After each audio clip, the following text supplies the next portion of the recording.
Hello students, welcome to GRD classes. तो आज के इस लेक्चर में हम स्टार्ट करेंगे motional EMF from Faraday law. तो फैराडे लॉ के अकॉर्डिंग हम एरिया का चेंज कराएंगे और एरिया के चेंज होने से ईएमएफ इंड्यूस होगा। तो ये हमारा प्रिंसिपल रहेगा कि किसी एरिया के चेंज कराने से हमारा ईएमएफ इंड्यूस होगा। जब एरिया का चेंज होगा तो दैट मीन्स मैग्नेटिक फ्लक्स का भी चेंज होगा, तो हमारे पास ईएमएफ इंड्यूस हो जाएगी। तो ये हमने इस तरीके से एक मैग्नेटिक फील्ड तैयार किया है। तो ये इन्वर्स मैग्नेटिक फील्ड है बच्चों। तो आपको भी इसी तरीके से इन्वर्स मैग्नेटिक फील्ड ड्रॉ करना है। अब क्या होगा, अब मैंने इस मैग्नेटिक फील्ड में एक U shaped rail, conducting rail है बच्चों, ये this is U shaped rail. एक बहुत ही जैसे आपका स्केल होता है, ठीक उसी तरीके से ये यू शेप में एक स्केल है बट कंडक्टिंग है। तो ये इसको हमने कंडक्टिंग रेल बोल दिया। और इस कंडक्टिंग रेल के ऊपर हमने इस तरीके से इस कंडक्टर का मोशन कराया है। ये वो कंडक्टर है बच्चों पी क्यू, जिसकी लेंथ एल है और ये यहाँ से किसी एक्स डिस्टेंस पर रखा हुआ है। अब इसका मोशन जो कराया है बच्चों हमने वी वेलोसिटी से कराया है। और वी वेलोसिटी से मोशन कराने से फ्लेमिंग्स के राइट हैंड रूल के अकॉर्डिंग अगर ये थंब मोशन है, ये फर्स्ट फिंगर मैग्नेटिक फील्ड है, तो बच्चों ये वाली फिंगर करंट है। तो देखो ज़रा यहाँ पे हमारा जो मैग्नेटिक फील्ड है वो अंदर जा रहा है, मोशन इस डायरेक्शन में, ठीक है, लेफ्ट डायरेक्शन में वी वेलोसिटी से मोशन हो रहा है। अब करंट की जो डायरेक्शन है वो नीचे की तरफ है। तो यहाँ पर जो करंट डेवलप होगा, इंड्यूस होगा, तो वो इस तरीके से इस क्लोज सर्किट में मोशन करेगा। तो दिस इज करंट आई। तो ये जो पी क्यू कंडक्टर है, तो पी क्यू क्या है, conductor of length L. Okay, अब ये जो यू शेप्ड रेल है, इसके ऊपर ये कंडक्टर मोशन कर रहा है। तो हम इसको डिक्टेट कर सकते हैं, यहाँ पर लिख सकते हैं रिटर्न में। कहते हैं कि let us consider a conductor of length L moving on a U-shaped rail with velocity v, in decreasing direction of s, in decreasing direction of x। तो x की डिक्रीजिंग डायरेक्शन में ये मोशन करेगा। Let us suppose किसी instant पर ये road जो है पी क्यू अमाउंट की जो रोड है वो बच्चों यहाँ पोजीशन पर आ जाती है। अगर ये यहाँ से उठ के यहाँ आ जाएगी तो एरिया ऑफ द लूप जो है वो डिक्रीज कर जाएगा। एरिया ऑफ द लूप अगर डिक्रीज करेगा तो मैग्नेटिक फ्लक्स डिक्रीज करेगा। अगर मैग्नेटिक फ्लक्स डिक्रीज करेगा तो ईएमएफ इंड्यूस होती है, ठीक है ना। तो कहते हैं due to this the area of loop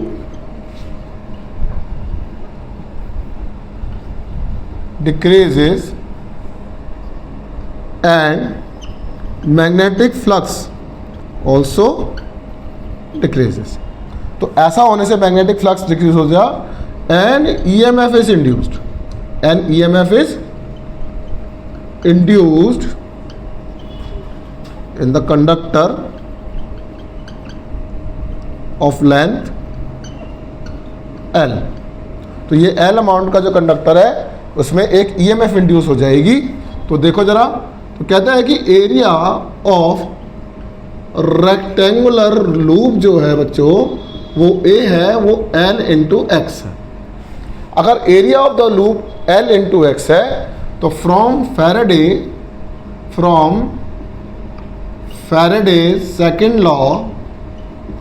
second law के अकॉर्डिंग बच्चों ईएमएफ जो होता है minus of d phi by d t की बराबर होता है।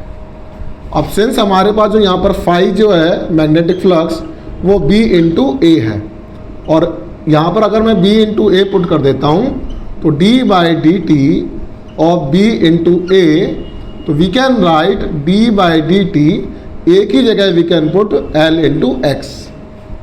तो ये जो ईएमएफ इंड्यूस हो रही है यहाँ पर, माइनस बी बाहर आ जाएगा, लेंथ ऑफ द रॉड बाहर आ जाएगी, you can write d x by d t and this d x by d t is that is instantaneous velocity, you can write B L V. तो यहाँ पर लिख सकते हैं जो v होता है वो d x by d t होता है ना।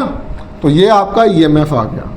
अब यहाँ पर नेगेटिव साइन क्या शो कर रहा है, तो negative sign show that the velocity is in the decreasing direction of x। तो जिसके कारण यहाँ पर क्या इंड्यूस हो जाता है, EMF, क्योंकि यहाँ पर there is a change of area, area के चेंज होने से फ्लक्स चेंज हो गया, फ्लक्स के चेंज होने से EMF इंड्यूस हो गया। और you can write E equals to B L V. समझ में आता है यहाँ तक? ये था हमारा। सो अब यहाँ पर जैसे हमने EMF इंड्यूस किया, तो अब इसके बाद कितनी अमाउंट का करंट इंड्यूस हुआ है हमें वो भी बताना है। अब ये जो करंट इंड्यूस हुआ है किसमें हुआ है, इस PQ कंडक्टर जिसकी लेंथ L है, तो इस L लेंथ के कंडक्टर में क्या हुआ है, करंट इंड्यूस हुआ है, क्योंकि चार्ज का मोशन हुआ है। ठीक है, तो हमने अभी EMF अभी थोड़ी देर पहले ही निकाला है, दैट इज BL V की बराबर है। Okay, let this equation be 1। तो मैं अब इस इक्वेशन को इक्वेशन नंबर 1 कंसीडर कर रहा हूँ। अब यहाँ पर कहता है करंट, अब जब करंट आई यहाँ से फ्लो हो रही है तो पूरे लूप में फ्लो हो रही है ना।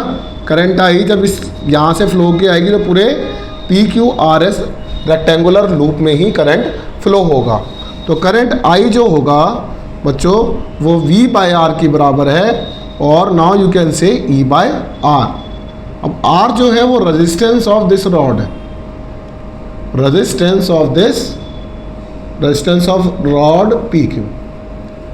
ओके, तो अब E बाय R लिख सकते हैं। तो इक्वेशन 1 से E की जो वैल्यू होगी बच्चों वो BLV अपॉन R बन जाएगा।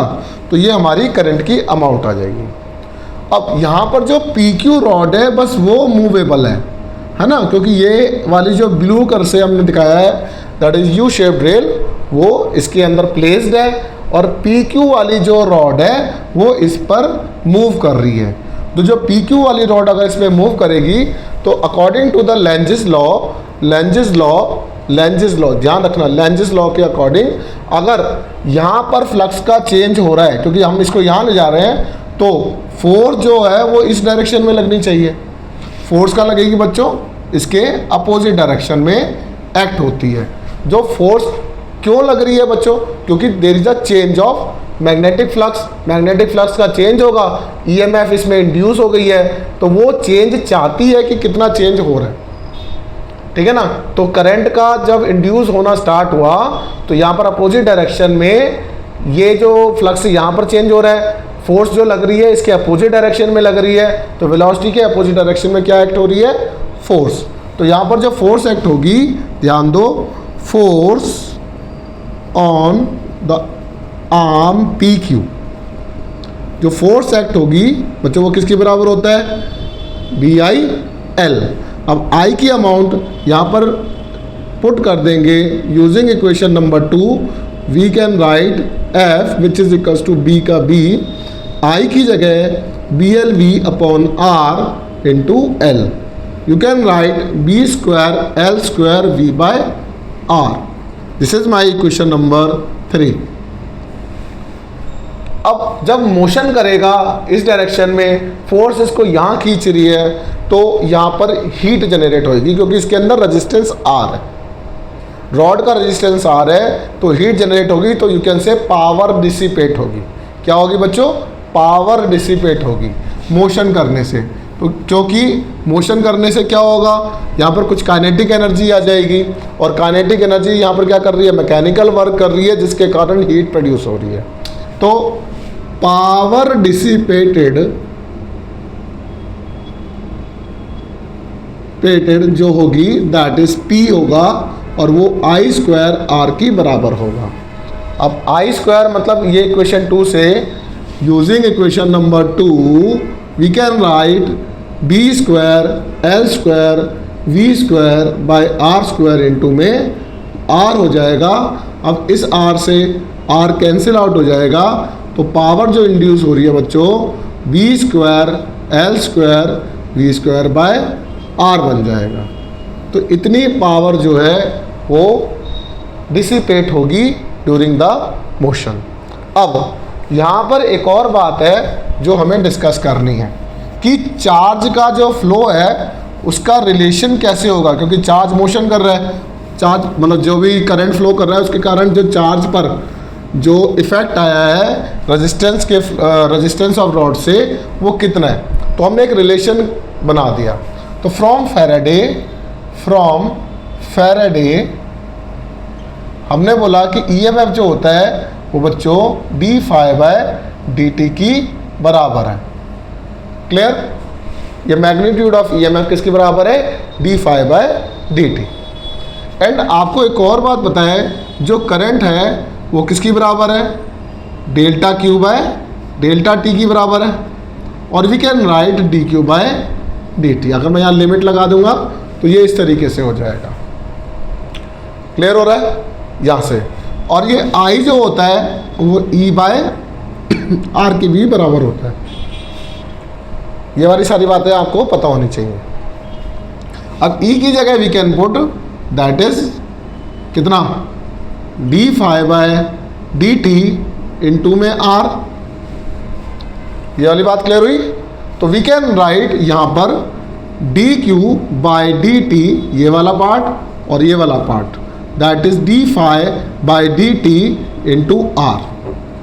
डी टी से डी टी कैंसिल हो जाएगा। जो चार्ज जो होगा डी क्यू वो change of flux divided by resistance होगा। ठीक है, that is change of flux divided by resistance के बराबर होगा। तो ये एक इम्पॉर्टेंट रिलेशन है जिस पर आपका ग्राफिकल पार्ट रहेगा। तो आई रिक्वेस्ट कि ये वाला कंटेंट आपको बहुत ध्यान से करना है। तो इतना आपको तैयार करके रखना है इस लेक्चर में, सो दैट कि आप न्यूमेरिकल करने लायक हो जाएं। Thank you very much.